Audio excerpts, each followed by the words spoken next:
Welcome to another episode of the Make Mental Health Matter show. I'm your host, Kelly Melissa Reinhart, and I'm so excited for you to be here today. If this happens to be the very first time you're watching, thank you so much for tuning in or listening. You could be listening or watching.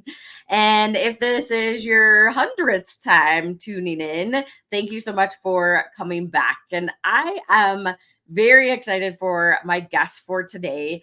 There are lots of things in this thing that we call life that really help us get through different situations and also really move towards positivity versus negativity. And this show, we have had a lot of guests that it may get a little bit heavy because we're learning about their story and the experiences that they've been through. But if you have watched the show in the past, you probably have notice that most people do what they do now because they have a story or a journey that led them into this place. And I actually was on another E360 TV hosts summit. We had a big group of TV hosts on the same summit, and we started kind of talking about laughter, and it made me start to think about laughter is so good for your mental health.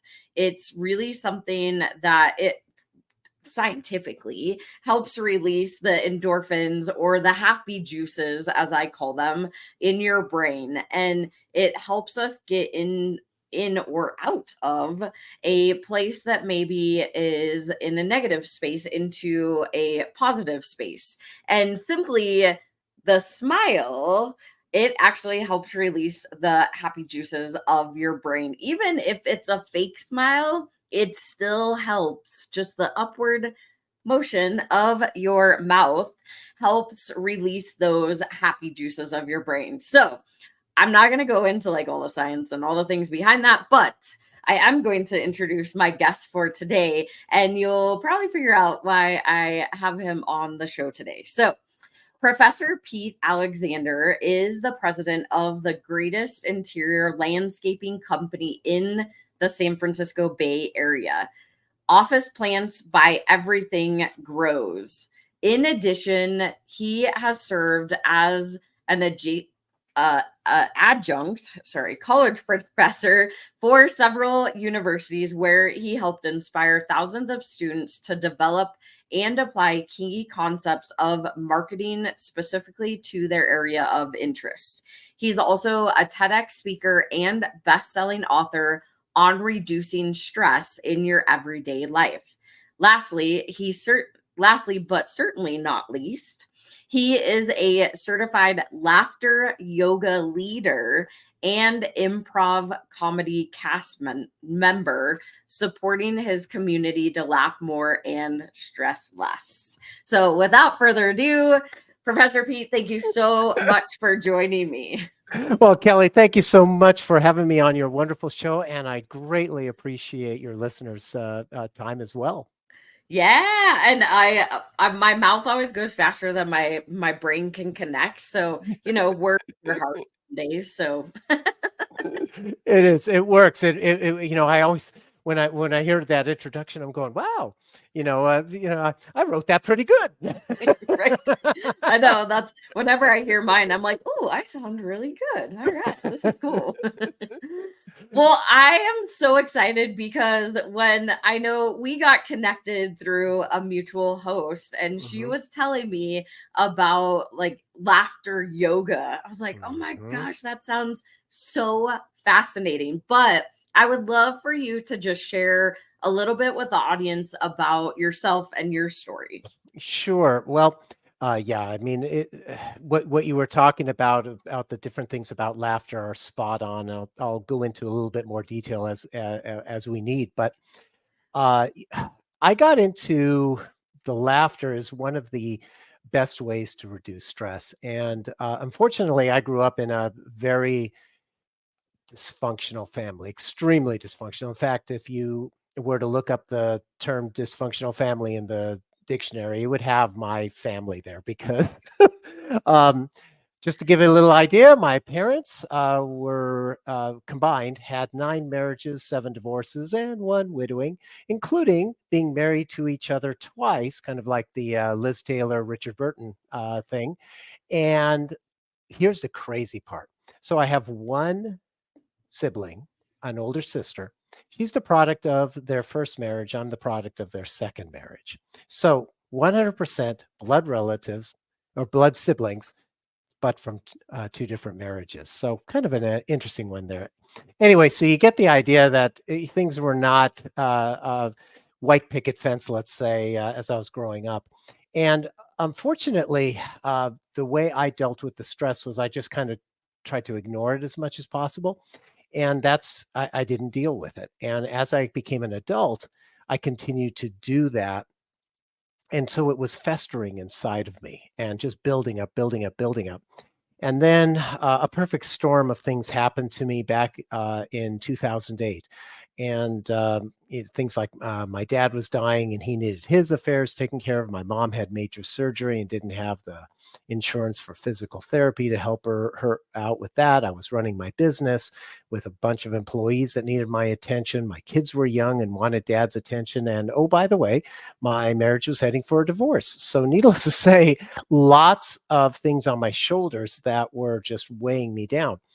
And basically what happened was I started, so my body was giving me a whole bunch of different, signals that I was very stressed. Uh, and, that's what our bodies do. They give us the early warning signs and then they keep on ramping it up.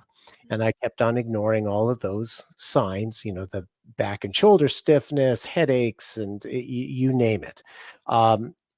Well, what ended up happening is about 30 days before I was diagnosed um, with stress induced diabetes, I started losing weight rapidly. And I was not doing any kind of, dieting.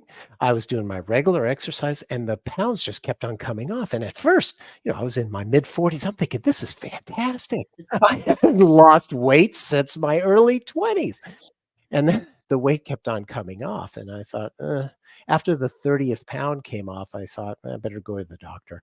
Ran the blood test, and sure enough, stress-induced diabetes. Now, the doctor didn't specifically say stress-induced diabetes because if you ask any medical professional, they'll say, well, technically that's not correct. What happens is that when we continuously stress ourselves out constantly, where we're dropping the adrenaline and cortisol into our bodies so rapidly. Well, what ends up happening is that that causes cellular inflammation. And cellular inflammation is what causes the chronic diseases like diabetes. Well, what crazy, you would think that I would respond to that. I only have a distant cousin who had diabetes. No one else in my family had diabetes. But what did I do? I was too busy. Type A personality. I said, okay, fine, give me the drugs. I got to keep going. And so I continued to burn the candle at both ends for another 10 years until I ended up in the emergency room 1 hour from being comatose and an extended stay in ICU with a severe case of diabetic ketoacidosis. And for the listeners who don't know what that is, basically, my body was eating itself alive because of my stress. And there was a nurse who came by on my second day in ICU, and she saw me working on my phone. I didn't have my work laptop with me, but I had my phone, and I was sitting there trying to do something work related. And she comes over to me, and at that point, my blood sugars had come back down into, I wouldn't say normal, they were high, but at least they could read them. When I was first admitted to the hospital, my blood sugars were so high that the lab had to manually estimate them at 8 to 10 times higher than normal. And so here it was that they were back to at least reasonable numbers.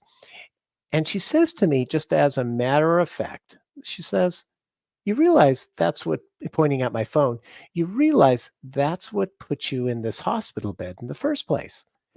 And that was my epiphany moment.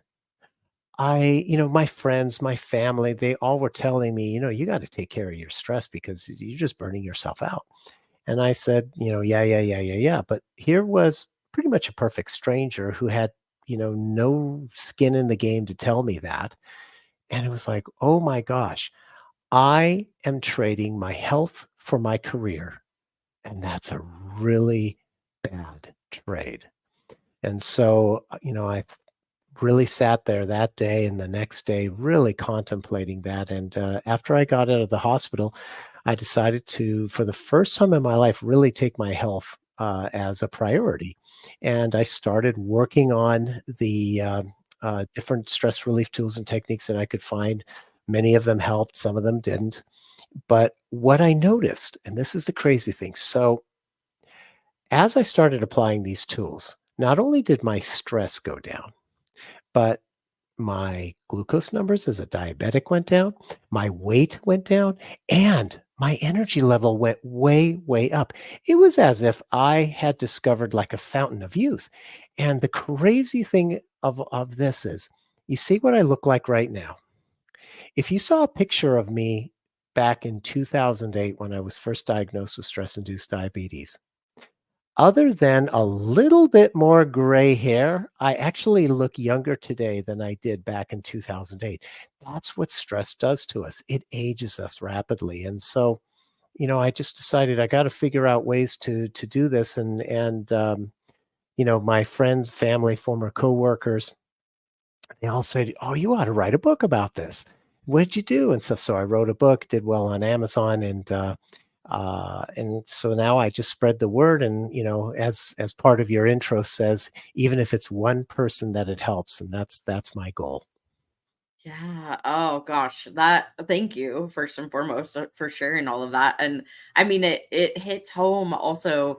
I think about my husband who is constantly just stressed, and I'm like, you're just dumping cortisone and all the stress hormones and everything in your Mhm. body. And wow, that's, I mean, incredible to hear that you, not that you got to that place, but knowing that you're like, hey, I gotta figure this out, and I'm gonna sit with this and really like change my lifestyle completely to be able to now have better health, and noticing all the benefits that when you started to change and weren't sacrificing your health for your career. I mean, that just, I was just like mind blown. So yeah.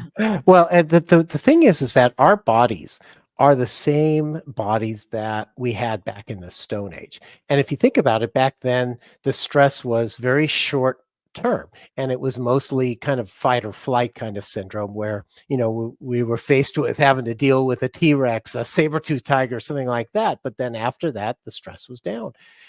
But today, unfortunately, most of our stress is mental. And we let it just churn inside of us constantly. And that's why so many more people are having these stress related effects with their health. Yeah, and I mean, it's unfortunate also that oftentimes as humans we just let it go, right? We're like, Mhm. I've had a headache, or it is what it is. Or, I mean, I know at least for me personally, I get migraines, or I have ever since I Mhm. was 8 years old, but I usually only got two per year. And this year I've actually gotten way more than I ever have, but I know my body's changing. And I went to Mhm. the doctor and I got the blood work, and she's like, everything's fine, you're good. And I'm like, am I really? And then, so I have these thoughts of like, okay, it may look normal on paper, but I know my body's changing. Of course, I'm getting older, and I'm like, I know something's shifting inside my body, because it's usually, that's what happens with me is it's hormonal based Mhm. generally with my migraines. And so I know, and I don't have to go ask, anybody, but I love the fact also that you have shifted into this whole new space with different like uh laughter yoga, and being able to incorporate laughter into your life. And I think that's honestly, like, I think I need more of that in my life too. Yeah, it's one of the most powerful ones we can do. It really is. What's so great about it, the I always mention to people who come to the class for the first time, and it's very awkward for a lot of people because as adults, we're not used to laughing just to laugh. I mean, as kids, we typically would laugh as much as 100 times a day. And unfortunately, as adults, with all the responsibilities that we have, if we laugh 5 times a day, that's a lot. And so with our bodies, as smart as they are, and you know how great it feels to laugh. Well, those positive endorphins are getting dropped into our bodies. That gives us all those health benefits that over 30 clinical studies from all over the world talk about. But the thing is that our bodies don't know the difference between a real and a simulated laugh. Only knows that we're laughing. So what we do is we do in the laughter class is we do activities that are just sometimes completely ridiculous, but just things that get people to laugh, not wait, looking at a funny video or something like that. Just you laugh. And when you're in a group of people and some people start laughing, guess what happens? It's contagious. And then a real laugh comes after just a few seconds. And as long as we either do a simulated laugh or a real laugh for 5 seconds or more, those positive endorphins will drop into our bodies. And you mentioned earlier about the smile. Even if you smile, it works. The funny thing is that when we're outside, and if we don't have, like, let's say sunshades on or something like that, we could smile. And if the sun is bright and we're squinting while we're smiling, it doesn't work. And the reason is because our body is taking cues from our face. And when we smile, it's saying, oh, you must be happy. That's a good thing. But when we're squinting, that's usually a serious thing. So it's sending, different signals. So I always recommend if you don't have a pair of sunglasses or something, get them. Because if you're going to be smiling, you want to make sure that smile doesn't send an opposite signal with your eyes. Wow, that's interesting. I didn't know that. And that's really interesting, especially with the squinting. Yeah. We're gonna go to our quick first sponsored break, but then once we get back, maybe you can share a little bit. And I had something else pop into my head that I thought about when I was younger, what used to always make us laugh. So we'll go to this break and we'll be right back. Sure.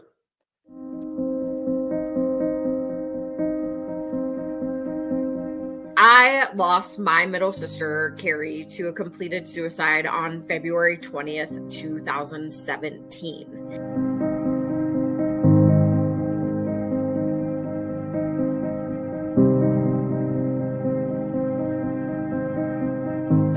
My story, however, it isn't unique.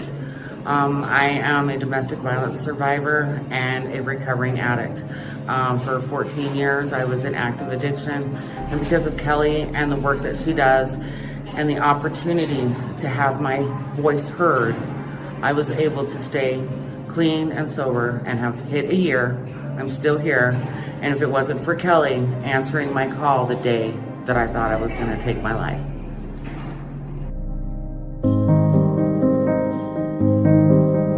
Curious, and I know that I've heard a lot in the BIPOC community, it is very hush hush. It's like one of those things that you don't talk about. Like, you literally feel like it's not a conversation you can have. So can you talk a little bit more about that? First, shout out to Kelli, because I'm glad that she asked the question. I researched you before I went on your show, and I saw how real and authentic you were. And I just appreciate the question, because it is different, and we have to have tough, courageous conversations. So yes, I always say I'm a triple diversity threat. I'm a Black woman with multiple disabilities. Now, I'm not really a threat, but to other people, I may be, because people fear the unknown and what they're uncomfortable with.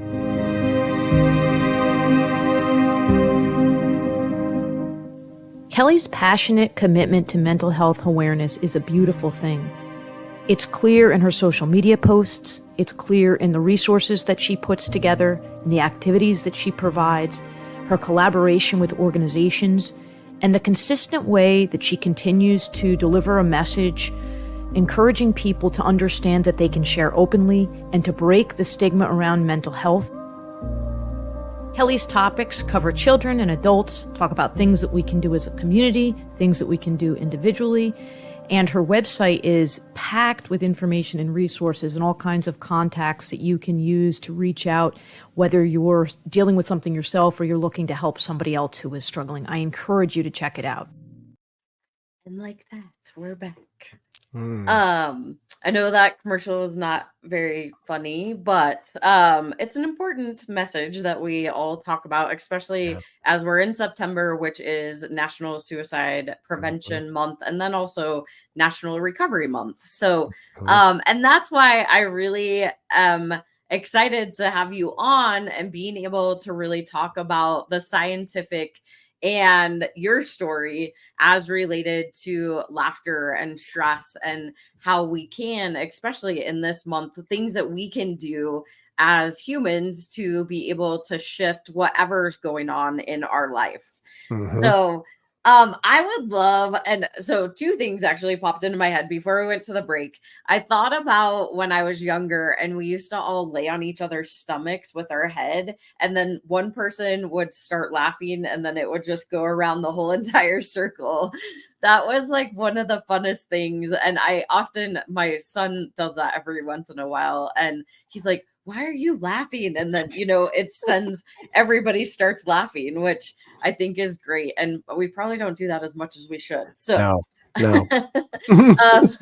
And then I also remembered I had this friend group, it's been several years, but whenever we got together, I don't even know why, but that group was just so hilarious. And that was when I had the really good laughter. And I mean, almost to the point that you're about to pee your pants laughter. So it's the best part of laughter. It's a great time when you have those people in your life that can. And I love what you said also with the laughter yoga is you come into this class and as adults, we're not accustomed to just laughing for no reason. Right. So I'd love for you to share. And then I know you also do comedy. So I'd love for you to share a little bit more. Okay, so let's talk about a couple of different things that from a laughter standpoint that may not feel natural, but it is so beneficial for us. So one that really resonated with the audience when I did my TEDx was this activity where if you imagine that you're holding your phone. So go ahead and hold your phone or pretend like you're holding your phone. And let's say you just received a stressful message from a person or an organization that you respect. And you look at that and just take a moment and think, how would that make you feel? Take a deep breath in. And then what we do is with the other hand, you go ahead and you point at that imaginary message. And what we're going to do is we're going to do a simulated laugh for about 10 seconds. So let's do that. So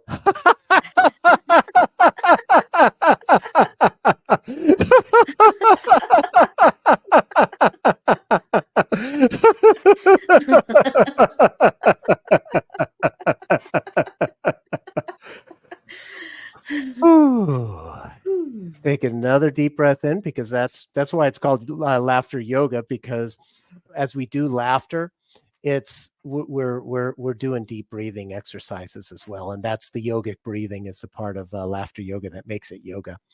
But now ask yourself, how do you feel after you've laughed at that message for 10 seconds? Chances are you feel lighter and more energetic.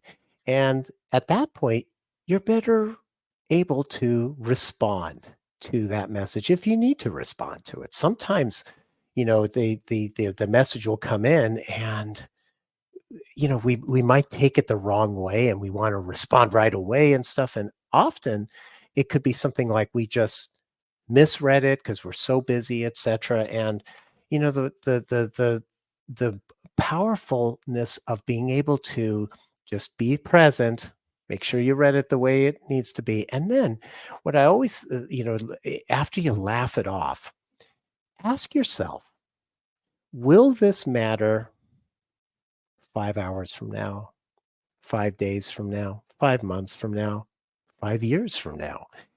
Chances are it won't. And so we have to put it into perspective. And that is it. Laughter is such a powerful tool for us. And it basically, we can use it at any moment. After my classes, I like to hand out we've all seen the smiley face guys. I have stickers, smiley face stickers that I hand out. And I always encourage the participants to put that sticker somewhere that will remind you to smile instead of take it the negative way. And so a lot of people will put it on their phones. I know several people who put it on their steering wheel. Now imagine this. So it happens whenever, let's say, we're running late for an appointment and we start stressing about that appointment. What ends up happening? Oh, notice that we start getting more red lights. There's going to be traffic. Where I live, to get to the airport, I got to cross a bridge, a drawbridge. Well, guaranteed, if I'm stressing about making that flight, guess what? That drawbridge is going to, depending on how you want to say it, open. If it's open, the cars do not go through. So those are the kind of things where they're beyond your control. And if you put one of those smiley face stickers on the steering wheel or somewhere on your dash, it reminds you to laugh it off. And, people have asked me, well, but what if I start laughing it off? People will think I'm crazy. And I said, but you're in your car. So they might think that you're listening to a funny podcast, you're talking on the phone with somebody and laughing. They're not going to think anything of it. And who cares what they think? Right? I mean, it's just, so it's very easy to try and do that. And it's interesting too, because when we laugh, it does bring back other memories, like what you were saying about, your childhood. And as you were describing that, I remember my best friend from high school, and we had so many laughs over the years. But there was this one time we were up at, I don't know, 2 o'clock in the morning, and we were laughing at something that wasn't really funny, but we just kept on laughing. And it was just these giggle kind of laughs. And we must have laughed for 10, 15 minutes, to the point where the tears were coming out of our eyes. And I still remember that. Sadly, he passed away 10 years ago. But, I remember that like it was yesterday. And remembering a time when you were enjoying it and laughing and really thinking about that and being present with that moment from the past, that will help too, because you start to smile and then you might actually giggle and remember it, and that helps. So laughter is a tool everybody has.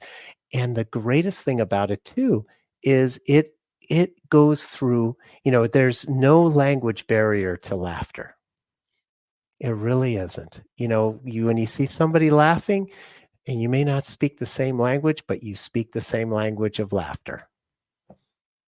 Yes, I love that. And so two things popped into my head when you were talking about the nighttime. I remember when I was younger, I used to get really delirious like the later it got. Yeah. And it was always because, of course, I think about back in high school with my boyfriends on the phone, because that's what you did. You just talked Right. till you fell asleep. But the later it got, the more delirious I would get and the funnier I would get, or I thought so. So, and then also I love what you said, laughter. It's universal, right? We all know how to laugh. You don't have to speak the same language. And I always say when I talk about smiling is you always have your face with you, which is the greatest part, is that it is always with you. So you don't have to like have a certain tool or something, to be able to do that.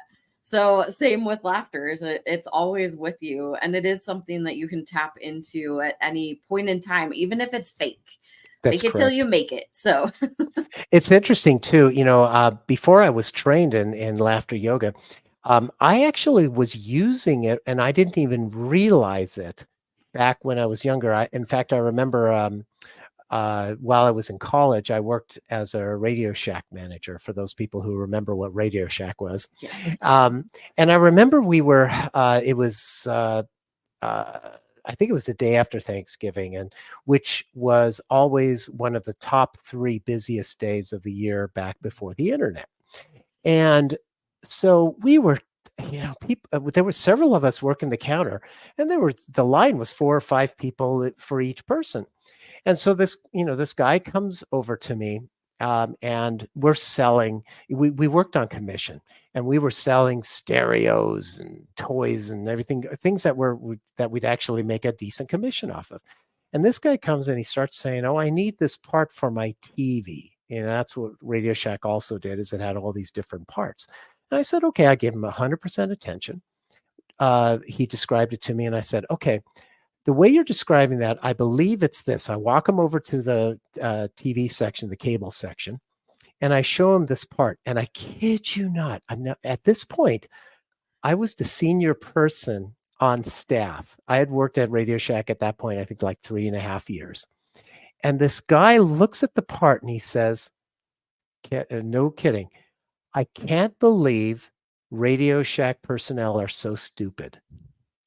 And I heard that, and so what did I do? I went, I just laughed and I just walked off and I started helping the next person in line.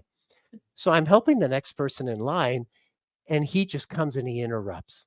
And so I just interrupt him back. And I say to him, "I'm sorry, I'm too stupid to answer that question." And he started calling me names and stuff like that. And I just looked at him, smiled, and I said, "You know what? It takes one to know one." That's awesome.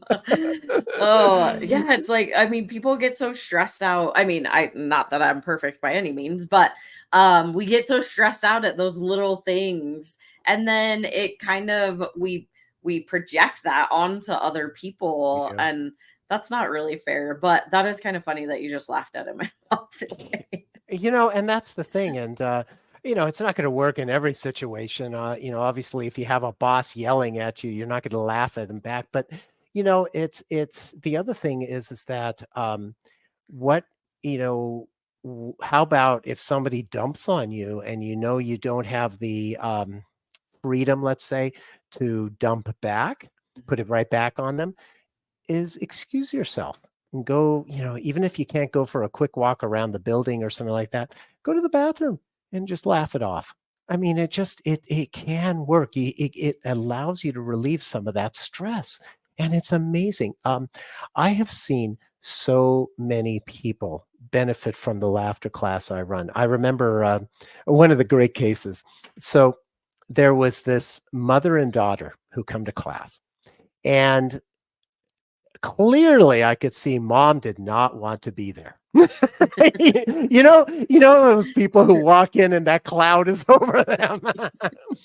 And so we were doing this activity where going around the circle, and the activity was how the argument laughter. And argument laughter is where you pretend to be pointing at somebody, and instead of saying any words, you just laugh. And the reason we do activities where we do a ho ho ho, ha ha ha, he he he, is because it's telling our bodies those words actually are laughter words. So even though it's, again, a simulated activity, doing ho ho ho, ha ha ha, he he he, that actually tells our bodies release those positive endorphins. So we're doing this thing and we're going around the room. And so it's supposed to do it with one person. And so it gets around to her. She was on my left side. And instead of just doing this, she started, and then she started doing these indications that she was slapping and punching me. And I'm thinking, oh my gosh, she's taking it out on me that her daughter brought her to class. And so I thought, wow. And then after the class got done, she comes up to me and she says, "I can't thank you enough. This was so beneficial for me." because I did not want to come to this. I did not like it when it started, but something clicked inside of me. And it just was like, wow. I've had others who, they say that their body part was bothering them that's now feeling so much better. And so there's all these different things that can happen. People can transform. And the regular participants of the class, and it's a free class that I do. It's a community, it's a family. And that's something that I always remind people, that our friends are the family we choose. So just because you're related to someone doesn't mean that they can treat you like crap. And you can choose to deal with that person or not deal with that person. So, but our friends, those are the people that we want to spend time on, the people that should be bringing you up and supporting you. And so friends are golden. They really are, as are family members, as long as it's a healthy relationship. Yeah, absolutely. And so my lights went off and I was like sitting here just kind of giggling to myself because, I look better this way. So, You look fantastic. I'm like, now I'm glowing. It's fine. And here's, okay, so do this one with me real quick. Yeah. This is mirror laughter. So take a look at yourself and just think, oh, you look fantastic. That's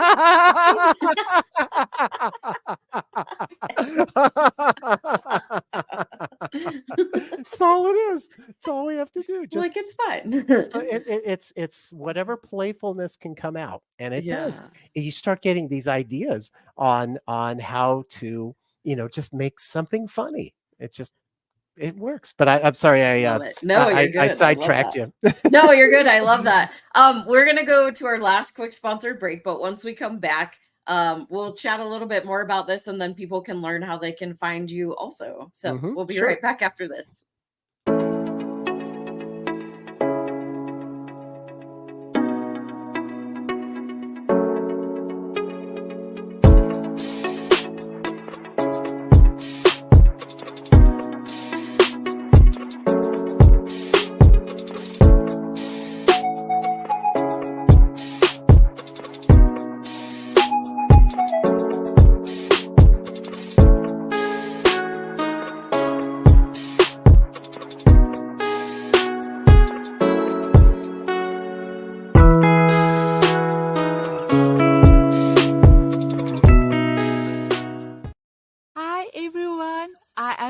From Brador.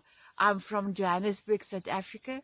Please join me in my Power Hour every Sunday, 12 o'clock Pacific Standard Time on E360 TV. Mwah! Hi, Laura Cross, your host for Mindful Mondays, every Monday at 1 p.m. Central Time, where you can embark on a transformative journey of self-care and ultimate happiness. Tune in to the Voyage to Vitality channel on the Achieve TV network. Mindful Mondays with Laura Cross. Be there, be mindful, and join us on E360 TV. Like that.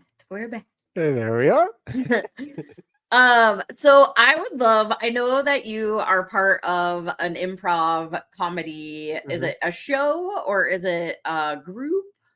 Both. So we practice every other week, and then we do shows usually once or twice a month.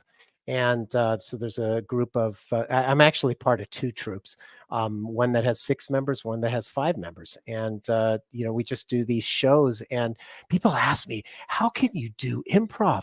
It's like, because you don't know what each show's going to be like.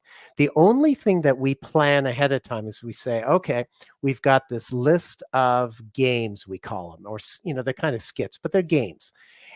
But because we take the audience feedback and suggestions, we have no idea what we're going to be doing each show.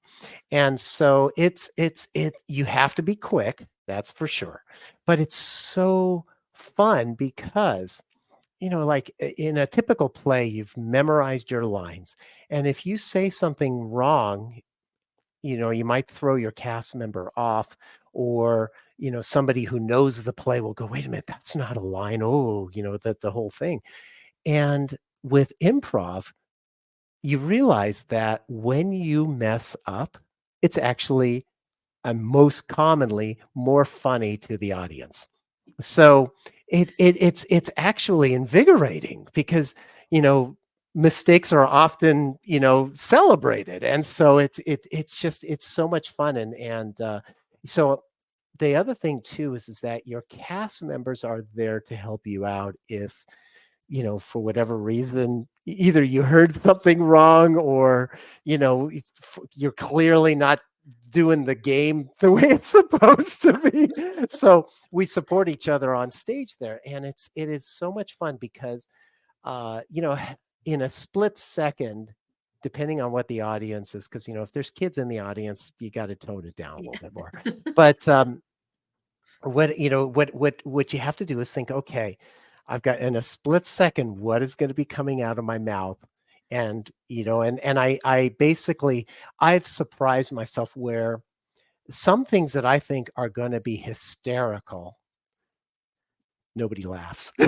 and then something else that I say that's like, okay, just kind of run of the mill, people find hysterical. So you never know. And that's what's the so great about improv is we could do the exact same set of games at two different shows, and those two shows will be completely different because the audience gave us different topics. So, you know, it's really fun, and it's helped me to be much faster. And every now and then I get to pull out a joke or two that you know, that I've got well over 100 of them in my brain because my stepdad was a child vaudeville entertainer, and so he passed on all these jokes, which of course I've passed on to my kids. But you know, I every now and then I can pull one of those out, a short one, something like that, and you know, most of the time people will find it hilarious because, oh my gosh, I got a new audience. Yeah. Yes. I know we use you were saying like tone down for younger kids. My family, with my son at least, so he's 9, but he uses power words. That's what we call them. So Okay. yeah, they're power words. Oh, are those 4-letter power words? Yes, they are. Okay. But it's funny whenever, because like he'll ask before he says anything, but oftentimes like if we're around different audiences, right, or different people, they're like, wait, did he just, and I'm like, yeah, it's his power word, it's okay. That's awesome. That is awesome. You know, and I get asked this often. What is my favorite improv skit or game?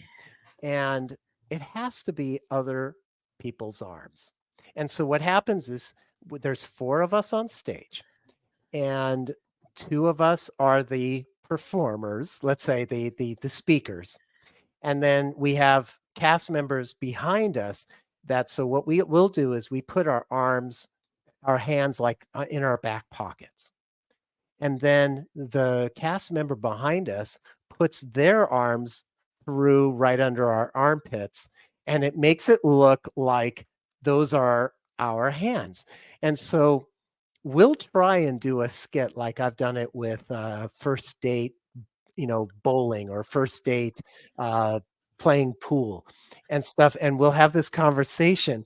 And the person who's doing the arms will do all these funny things on her face and touching us places they're not supposed to. And it's just hilarious. It really is. Especially like if you just do something like, oh, let's high five. You try and high five. Oh. So that one's whenever I see that as part of the lineup, I'm going, oh, please, I want to be one of the cast members for that one.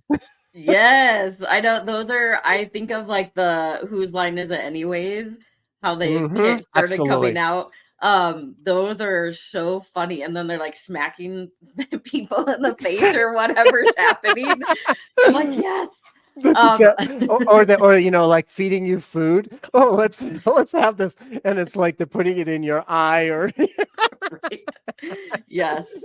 I love those. I know we have a comedy works not too far from my house. We haven't been though recently, so I definitely need to like I this is just helping me like spark my brain of like, hey, you know, I need to add some laughter back into my life for sure. And I think it's really like those of us that have gone through grief and loss and also just stress with work and you know all the things as adults as we get older that we feel like are more important than maybe our health like you were talking about earlier. right. But this is just a really great reminder to get back to that place of um laughter. And then I'm thinking like child being more like a child, because really, I mean, that's where I remember when I was little, I used to laugh all the time. Like it was the funnest thing to do. And now I look at my son and he plays video games and he gets very serious. And I'm like, Yeah. games are supposed to be fun. They're not supposed to like Mhm. upset you. So I've been Mhm. trying to instill that in him is like, if you're not having fun, then don't play because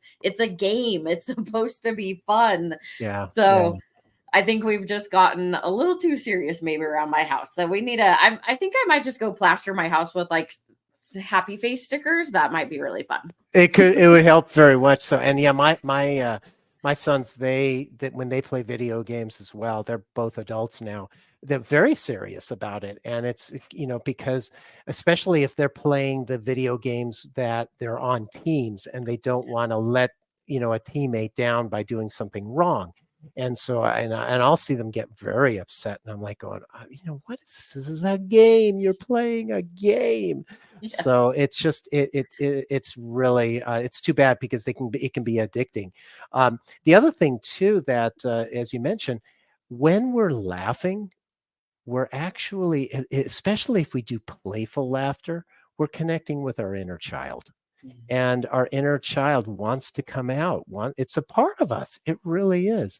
And so whether it's laughing or maybe doing a particular hobby or artwork that we used to enjoy as a kid, if we start doing that, it's honoring our inner child. And if you can reconnect with your inner child, it can be a very powerful and you know, heartwarming experience to be able to you know, maybe get past some of the PTSD we had in our childhood. Yeah, absolutely. And I want you to, because we're coming down to time, but how can people find you or know what you're doing? What is the best place for them to go? Sure. You can go to my website, petealexander.com. Easy to do that. Or if you know, some people said, oh, what if I type in professorpetealexander.com? Yes, that goes there too.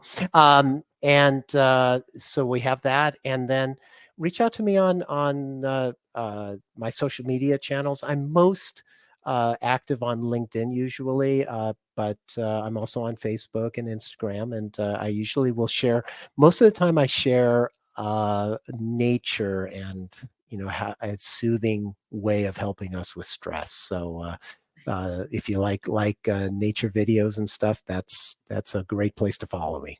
Amazing. So here is so it's petealexander.com for those of you that are listening. And I am just so thankful for you coming on today, sharing your experience and really what led you into this place. And I don't know if you do any online classes, but you should definitely let me know if that is a thing. Um, I would love to be able to share it with our community. And I just think that I mean, laughter should be a part of our lives. And if we kind of lost it or forgot about it, here's your reminder. It is. And laughter is like riding a bike. You don't ever forget it. Yeah. So you just got to try. Yeah. Well, thank you so much again. I so appreciate you. Oh, my pleasure, Kelly. Thank you so much for having me on your wonderful show. And I greatly appreciate your listeners' time as well. Yay.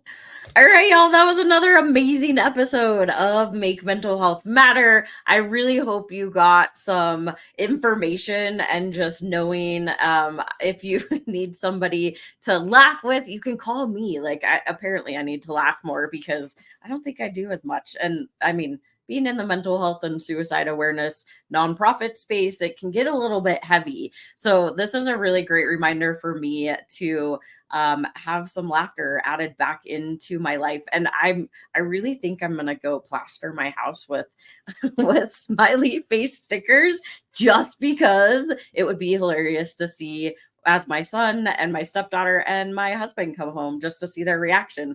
And then maybe it'll give me a good laugh. It may not give them a good laugh, but you know, it's all about me. So just kidding.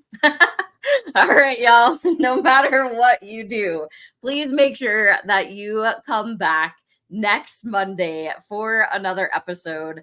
I go live every single Monday at 5 p.m. Mountain Time on E360 TV, or you can listen on Dream Vision 7 Radio at 5 a.m. or 5 p.m. Mountain Time. But no matter if you're listening or watching, just make sure you come back. And I have an amazing guest next week lined up too. So I'll see y'all later. Bye.